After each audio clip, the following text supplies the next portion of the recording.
Hey curious minds, welcome to Arudra IAS Hub. Come on, let's unlock some knowledge. ఇండియాలో agriculture అంటే rainfall మీద depend అయ్యే system.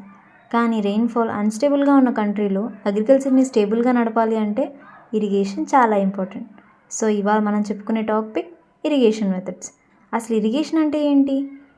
Rainfall సరిగా లేకపోతే ఆర్టిఫిషియల్గా క్రాప్స్కి వాటర్ సప్లై ఇవ్వడమే ఇరిగేషన్ అంటారు.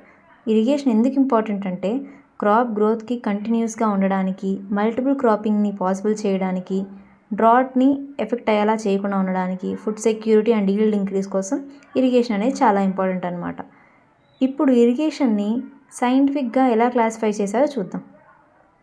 మెయిన్గా ఇరిగేషన్ని 3 టైప్స్గా డివైడ్ చేశారు. Surface irrigation, sub surface irrigation, pressurised irrigation. వీటి కింద కూడా ఇంకా సబ్స్ కొన్ని ఉన్నాయి. ఒక్కొక్కటి డీటెయిల్గా చూద్దాం. First one surface irrigation. Surface irrigation అంటే గ్రావిటీ వల్ల వాటర్ సాయిల్ సర్ఫేస్ మీద ఫ్లో అవ్వడం. దీని క్యారెక్టరిస్టిక్స్ ఏంటంటే ఇది చాలా సింపుల్ మెథడ్, కాస్ట్ తక్కువే, బట్ వాటర్ లాస్ అనేది ఇక్కడ ఎక్కువగా చూస్తాం మనం. దీంట్లో ఫస్ట్ మెథడ్ ఫ్లడ్డింగ్ అనమాట. ఫ్లడ్డింగ్ అంటే పేరులోనే ఉంది, ఫీల్డ్లోకి వాటర్ని ఫ్రీగా వదిలేస్తారనమాట. సో కంట్రోల్ అనేది ఉండకపోవడం వల్ల దీనివల్ల వచ్చే చాలా ప్రాబ్లమ్స్ ఎక్కువగా ఉంటాయి. వాటర్ వేస్టేజ్ అనేది ఎక్కువ అవుతుంది, సాయిల్ ఎరోజన్ జరుగుతుంది, వాటర్ లాగింగ్ కండిషన్స్ ఎక్కువగా ఉంటుంది. సో ఇది లీస్ట్ ఎఫిషియెంట్ మెథడ్ అనమాట. Second one check basin irrigation. Check basin అంటే ఫీల్డ్ని స్మాల్ బేసిన్స్గా డివైడ్ చేస్తారు. అప్పుడు ఆ బేసిన్స్లో వాటర్ స్టోర్ అవుతుంది అనమాట. దీనికి బెస్ట్ క్రాప్ ప్యాడీ అని చెప్పొచ్చు. ఇది యూనిఫామ్ వెట్టింగ్ అనేది జరుగుతుంది ల్యాండ్కి. సో ఇది ఒక advantage. Next one rectangular basin. Rectangular షేప్లో బేసిన్స్ చేస్తారు. ఈక్వల్ లెవెల్ ల్యాండ్లో సూటబుల్గా ఉంటుంది ఇది. Next basin irrigation. బేసిన్ అంటే యూజువల్గా ఇది ఆర్చార్డ్స్లో ఎక్కువగా యూజ్ చేస్తారనమాట. హోల్ బేసిన్ని వాటర్తో ఫిల్ చేసేస్తారు. దాంట్లో రింగ్ బేసిన్ అంటే ట్రీ చుట్టూ ఒక సర్క్యులర్ బేసిన్ చేస్తారు. ఆ సర్క్యులర్ బేసిన్లోనే వాటర్ నింపుతారనమాట. స్టెమ్ దగ్గర వాటర్ రాకుండా ఉంటుంది ఇక్కడ. ఇది ఎక్కువగా ఫ్రూట్ క్రాప్స్కి యూజ్ చేస్తారు. మ్యాంగో, సిట్రస్, కోకోనట్ ఇలాంటి వాటికి. రూట్ జోన్ అనేది ఎఫెక్టివ్గా వాటరింగ్ అనేది ఉంటుంది కాబట్టి ఇది ఒక అడ్వాంటేజ్ అనమాట దీంట్లో. Next one border irrigation. Border ఇరిగేషన్లో ఫీల్డ్ని లాంగ్ స్ట్రిప్స్గా డివైడ్ చేసి బార్డర్స్ మధ్యలో రిడ్జెస్ట్ చేసి అక్కడ వాటర్ ఇస్తారనమాట. ఇది ఎక్కువగా వీట్, బార్లీలో చూడొచ్చు మనం. Next straight border. స్ట్రెయిట్ బార్డర్స్లో కూడా లో లెవెల్ ల్యాండ్లో చూడొచ్చు. Next contour border. స్లోప్ ల్యాండ్లో కాంటూర్ లైన్స్ ప్రకారం వాటరింగ్ అనేది ఇస్తారు. సో ఇలా చేయడం వల్ల సాయిల్ ఎరోజన్ని కంట్రోల్ చేయొచ్చు. Next type furrow irrigation. Furrow irrigation అంటే క్రాప్స్ రోస్ మధ్యలో ఫర్రోస్ చేస్తారనమాట. వాటర్ని ఆ ఫర్రోస్లో పంపిస్తారు. ఇది మనం షుగర్ కేన్, కాటన్, మైజ్లో చూడొచ్చు. Next one deep furrow. డీప్గా ఛానల్స్ తీసి ఆ ఫర్రోస్లో వాటర్ ఇస్తారనమాట. డీప్ రూటెడ్ క్రాప్స్కి ఇది ఎక్కువ సూట్ అవుతుంది. దీంట్లో సబ్ టైప్స్ వచ్చి level furrow, contour furrow, graded furrow. Next type corrugated furrow. Zigzag furrow బాటంలో ఇస్తారనమాట. ఫ్లో స్పీడ్ అనేది కంట్రోల్గా ఉంటుంది ఇక్కడ. ఎరోషన్ అనేది తక్కువగా ఉంటుంది. ఇన్ఫిల్ట్రేషన్ అనేది చాలా బాగా జరుగుతుంది ఇక్కడ. Next type second one sub surface irrigation. Sub surface irrigation అంటే వాటర్ని సాయిల్ లోపల రూట్ జోన్ దగ్గర సప్లై ఇవ్వడం. దీని యొక్క ఫీచర్స్ ఏంటంటే ఎవాపరేషన్ లాసెస్ అనేవి చాలా తక్కువగా ఉంటాయి. వాటర్ అనేది డైరెక్ట్గా రూట్స్కి ఇవ్వబడుతుంది. కాస్ట్ అనేది ఇక్కడ ఎక్కువగా ఉంటుంది. సలైనిటీ ప్రాబ్లం కూడా మేబీ ఫేస్ చేయొచ్చు. ఇది చాలా లిమిటెడ్ ఏరియాస్లో, స్పెషల్ సాయిల్స్లోనే యూజ్ చేస్తున్నారు దీన్ని ప్రస్తుతం. Third one pressurized irrigation. ఈ ప్రెషరైజ్డ్ ఇరిగేషన్లో వాటర్ని ప్రెషర్ ద్వారా సప్లై చేస్తారు. దాంట్లోనే మెయిన్వి drip irrigation and sprinkler irrigation. So first drip irrigation.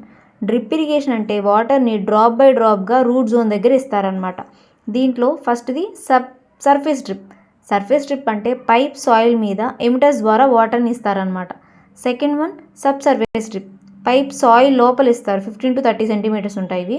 వీటి వల్ల అడ్వాంటేజెస్ ఏంటంటే 40 to 60% వాటర్ సేవింగ్ జరిగిద్ది. ఫర్టిలైజర్ని కూడా ఎఫిషియన్సీగా యూజ్ చేయొచ్చు. వీట్ డోస్ అనేది చాలా తక్కువగా ఉంటుంది. దీనికి ఫ్రూట్స్, వెజిటేబుల్స్, ఆర్చార్డ్స్లో ఈ డ్రిప్ ఇరిగేషన్ ఎక్కువగా ఫాలో అవుతారనమాట. సస్టైనబుల్ ఇరిగేషన్ మెథడ్ అని కూడా చెప్తారు డ్రిప్ని. And next one sprinkler irrigation. Sprinkler ఇరిగేషన్లో వాటర్ రెయిన్ఫాల్ లాగా స్ప్రే చేస్తారనమాట. దీంట్లోనే కొన్ని టైప్స్ ఉన్నాయి. మైక్రో స్ప్రింక్లర్ అనేది లో ప్రెషర్ ఉంటుంది, స్మాల్ ఏరియాకి యూజ్ చేస్తారు, ఆర్చార్డ్స్, నర్సరీస్కి అలాగా. ఓవర్ హెడ్ స్ప్రింక్లర్ అంటే పైప్స్ ప్లస్ రొటేటింగ్ నాజిల్స్ ఉంటాయి. యూనిఫామ్గా డిస్ట్రిబ్యూట్ అవుతుంది. అంటే క్రాప్ మొత్తం కూడా అది రొటేట్ అవుతూ వాటర్ని ఇస్తుంది అనమాట. ఇది వీట్, పల్సెస్కి యూజ్ చేస్తారు. Next one rain gun. High pressure ఉంటుంది, లార్జ్ రేడియస్కి యూజ్ చేస్తారు, షుగర్ కేన్కి యూజ్ చేస్తారు, బట్ దీంట్లో విండ్ ప్రాబ్లం చూస్తాం. Last one centre pivot, rotating arm ఉంటుంది దీనికి కూడా, సర్క్యులర్ ఫీల్డ్స్కి యూజ్ చేస్తారు. మోడర్న్ మెకనైజ్డ్ ఇరిగేషన్ సిస్టమ్ అనమాట ఇది. ఓల్డ్ ఇరిగేషన్ మెథడ్స్ అంటే ట్రెడిషనల్ ఇరిగేషన్ మెథడ్స్ ఏంటి? Flood irrigation, basin irrigation, border irrigation, furrow irrigation, open wells, tanks. వీటి యొక్క అడ్వాంటేజెస్ ఏంటో చూద్దాం. లో ఇనిషియల్ కాస్ట్, ఫార్మర్స్కి ఇన్వెస్ట్మెంట్ అనేది ఎక్కువ అవసరం ఉండదు. Simple and easy to practice, technology training వీటికి ఏం అవసరం ఉండదు. Suitable for water abundant areas, reverse, tanks ఇవి ఉన్న ఏరియాస్కి బాగా యూస్ఫుల్ అవుతుంది. ట్రెడిషనల్ క్రాప్స్కి కూడా బాగా మ్యాచ్ అవుతాయి అనమాట. లైక్ ప్యాడీ లాంటివి వాటర్ లవింగ్ క్రాప్స్కి బెస్ట్ అనమాట. లోకల్ మెటీరియల్స్ని యూస్ చేసుకోవచ్చు, అంటే బండ్స్, ఛానల్స్ని న్యాచురల్గా తయారు చేస్తారనమాట. బట్ వీటి వల్ల లాసెస్ ఏంటంటే ఈ ట్రెడిషనల్ మెథడ్స్ వల్ల హెవీ వాటర్ వేస్టేజ్ అవుతుంది. 40-50% వాటర్ అనేది ఎవాపరేట్ అవుతుంది, రన్ ఆఫ్ అవుతుంది. Second one, water logging problems ఎక్కువ ఉంటాయి. రూట్స్ ఆక్సిజన్ లేకపోవడం వల్ల ఈల్డ్ అనేది తగ్గిపోతుంది. సాయిల్ సెలనిటీ కూడా ఇంక్రీజ్ అవ్వడం వల్ల ఇక్కడ మైనస్ జరుగుతుంది. అన్ఈవెన్ వాటర్ డిస్ట్రిబ్యూషన్, కొన్ని ఏరియాస్లో ఎక్కువగా, కొన్ని ఏరియాస్లో తక్కువగా వాటర్ డిస్ట్రిబ్యూట్ అవుతుంది. లో వాటర్ యూజ్ ఎఫిషియన్సీ, వాటర్ని అంత సరిగ్గా యూజ్ చేసుకోలేదు. ఇది 30-40% మాత్రమే క్రాప్స్కి యూజ్ అవుతుంది. సో అన్సస్టైనబుల్ వాటర్ స్కార్స్ రీజియన్లో ఇది సూట్ అవ్వదు అనమాట. బట్ మోడర్న్ ఇరిగేషన్ మెథడ్స్, వీటి ఎగ్జాంపుల్స్ ఏంటి? Drip, sprinkler, micro, sub surface drip అనమాట. వీటి యొక్క బెనిఫిట్స్ ఏంటో చూద్దామా?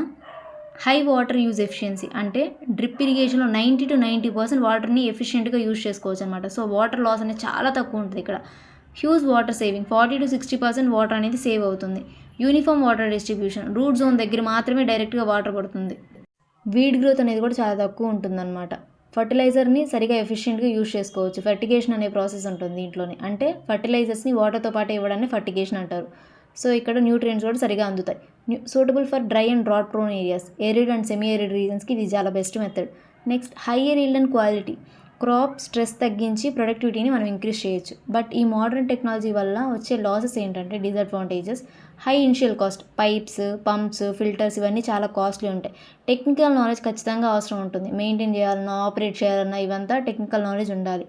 క్లాగింగ్ ప్రాబ్లం, ఒకసారి ఏమన్నా క్లాగ్స్ వచ్చాయంటే వాటర్ అనేది సరిగా రాదు. డ్రిప్ ఎంటర్స్ బ్లాక్ అవ్వచ్చు కొన్నిసార్లు. పవర్ డిపెండెన్సీ, సో ఇదంతా మెయిన్గా ఎలక్ట్రిసిటీ మీద డిపెండ్ అయి ఉంటుంది. అన్ని క్రాప్స్కి ఇది సూట్ అవ్వదు అనమాట. లైక్ ప్యాడీ లాంటి వాటికి లిమిటెడ్గా యూజ్ చేస్తారు. ఇది నీడే, బట్ కాకపోతే అన్నిటినీ మనం చెక్ చేసుకోవాలన్నమాట. ట్రాన్సిషన్ అనేది ట్రెడిషనల్ మెథడ్ నుంచి మైక్రో ఇరిగేషన్కి చేంజ్ అవ్వాలి. ఇలా అయితేనే మన సస్టైనబుల్ అగ్రికల్చర్ అనేది డెవలప్ అవుతుందన్నమాట. సో ఇక్కడితో ఇరిగేషన్ మెథడ్స్ కంప్లీట్ అయ్యాయి. ఇంకో వీడియోతో మళ్ళీ కలుసుకుందాం. Thanks for watching.